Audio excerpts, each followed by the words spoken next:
Bonjour à tous. Frédéric Péchier restera détenu avant son procès en appel. La Cour de cassation a confirmé le rejet de sa demande de remise en liberté hier.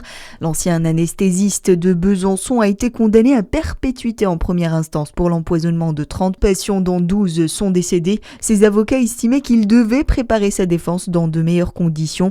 Le futur procès se déroulera devant la Cour d'assises du Rhône à Lyon à une date encore inconnue. Un point de restauration à emporter dans un monument historique dans le Jura. Le projet fait réagir à Lons-le-Saunier. La municipalité souhaite installer cet été un commerce de restauration rapide au pied de la tour de l'horloge. Le maire assume ce choix qu'il présente comme une initiative pour redonner de l'attractivité au centre-ville.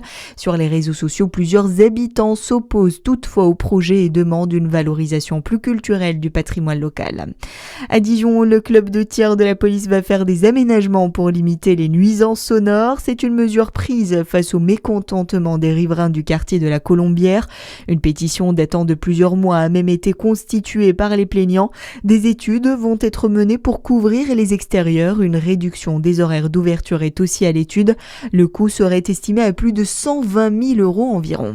Dans le reste de l'actualité, une proposition de loi oblige la justice à informer les victimes de la libération de leur agresseur. Elle a été adoptée hier par l'Assemblée nationale. Cette mesure est l'une des recommandations de la commission indépendante sur l'inceste et les violences sexuelles faites aux enfants.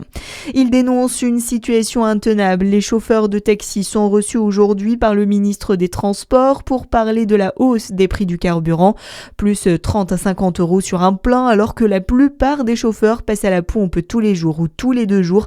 Dominique Buisson, secrétaire de la Fédération nationale du taxi, demande des solutions. Nous avons demandé un plafonnement des tarifs des carburants à 1,80 € avec un remboursement sur le delta supérieur, sur présentation de facture et par rapport au prix moyen. On demande un système assurantiel comme dans le transport aérien. On demande une récupération de la TICPE mais au trimestre et pour l'ensemble des entreprises de taxi, quelles qu'elles soient.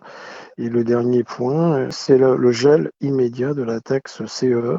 C'est la taxe écologique qui est prise sur chaque litre de carburant et que chaque consommateur paye. Plusieurs entreprises de taxi ont mis des salariés au chômage technique lorsque les courses ne sont plus rentables. Et puis, ambiance de fête annoncée à Dijon pour le retour du DFCO en Ligue 2, sacré champion de national le week-end dernier. Les Dijonnais seront reçus ce samedi à l'hôtel de ville. Le public est invité dès 11h à participer à cette célébration organisée dans la salle des États. L'équipe, le staff et les dirigeants viendront partager ce moment avec les supporters et exposer le trophée de champion. Voilà pour l'actualité. À suivre votre météo sur Fréquence Plus.